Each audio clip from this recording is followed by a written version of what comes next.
ایک ایسا انسان جب پورا مکہ مکرمہ بت پرستی میں ڈوبا ہوا تھا تب بھی وہ مسلمان ہی تھے، اور انہوں نے تب بھی بت پرستی نہ کی، اور ایک ہی بات کہتے تھے کہ کاش آخری رسول صلی اللہ علیہ وآلہ وسلم میرے زمانے میں آئیں اور میں ان پر ایمان لے کے آؤں۔ وہ شخص کون تھا؟ تو پیارے دوستو، وہ شخص تھا ورقہ بن نوفل، جو حضرت خدیجہ رضی اللہ تعالیٰ عنہ کے چچا زاد بھائی تھے، اور مکہ مکرمہ میں جاہلیت کے زمانے میں بھی دین کے بہت بڑے عالم تھے۔ ان کا پورا نام ورقہ بن نوفل بن اسد بن عبدالعزیٰ بن قصہ آیا ہے۔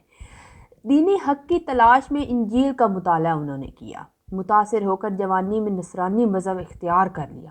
عربی اور عبرانی زبان کا ماہر تھا، جوانی میں ہی جوا، شراب اور نشہ آور چیزوں سے وہ کنارہ کش رہا۔ نبی کریم صلی اللہ علیہ وآلہ وسلم پر جب پہلی وحی نازل ہوئی اور وہ گھبرائے تو ان کی زوجہ محترمہ خدیجہ الکبریٰ آپ صلی اللہ علیہ وآلہ وسلم کو لے کر اپنے چچا زاد بھائی ورقہ بن نوفل کے پاس لے گئی، جنہوں نے بائبل پڑھی ہوئی تھی۔ پیشین گویوں کی مدد سے صاف پہچان لیا کہ آپ صلی اللہ علیہ وآلہ وسلم ہی آخری نبی الزماں ہیں۔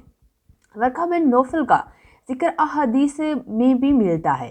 ام المومنین عائشہ صدیقہ رضی اللہ تعالیٰ عنہ سے روایت ہے کہ انہوں نے فرمایا کہ سب سے پہلی وحی جو رسول صلی اللہ علیہ وآلہ وسلم پر اترنی شروع ہوئی وہ اچھے خواب تھے جو بحالت نیند رسول صلی اللہ علیہ وآلہ وسلم دیکھتے تھے۔ چنانچہ جب بھی آپ صلی اللہ علیہ وآلہ وسلم خواب دیکھتے تو وہ صبح کی روشنی کی طرح ظاہر ہو جاتا۔ پھر تنہائی سے رسول صلی اللہ علیہ وآلہ وسلم کو محبت ہونے لگی اور غار حرا میں رہنے لگی، اور قبل اس کے گھر والوں کے پاس آنے کا شوق ہو۔ وہاں تہنس کیا کرتے، تہنس سے مراد کئی راتیں عبادت تھی، اور اسی دوران حضرت محمد مصطفیٰ صلی اللہ علیہ وآلہ وسلم غار حرا میں ہی تھے جب حق آیا اور حضرت جبرائیل علیہ السلام نے آپ صلی اللہ علیہ وآلہ وسلم سے فرمایا کہ پڑھ، تو آپ صلی اللہ علیہ وآلہ وسلم نے کہا کہ مجھے فرشتے نے پکڑ کر زور سے دبایا یہاں تک کہ مجھے تکلیف محسوس ہوئی، پھر مجھے چھوڑ دیا اور کہا کہ پڑھ۔ میں نے کہا میں پڑھا ہوا نہیں ہوں، پھر دوسری بار مجھے پکڑا اور زور سے دبایا یہاں تک کہ میری طاقت جواب دینے لگی، پھر مجھے چھوڑ دیا اور کہا پڑھ۔ میں نے کہا میں پڑھا ہوا نہیں ہوں۔ رسول صلی اللہ علیہ وآلہ وسلم فرماتے ہیں کہ تیسری بار پکڑ کر مجھے زور سے دبایا، پھر چھوڑ دیا اور کہا پڑھ اپنے رب کے نام سے جس نے انسان کو جمے ہوئے خون سے پیدا کیا، پڑھ اور تیرا رب سب سے بزرگ ہے۔ رسول صلی اللہ علیہ وآلہ وسلم نے اسے دہرایا اس حال میں کہ آپ کا دل کانپ رہا تھا۔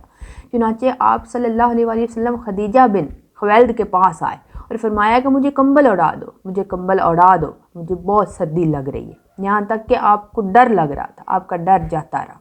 خدیجہ بن خویلد سارا واقعہ بیان کر کے فرمایا کہ مجھے اپنی جان کا ڈر ہے۔ خدیجہ بن خویلد نے کہا ہرگز نہیں، خدا کی قسم اللہ تعالیٰ رسول صلی اللہ علیہ وآلہ وسلم کو کبھی بھی رسوا نہیں کرے گا۔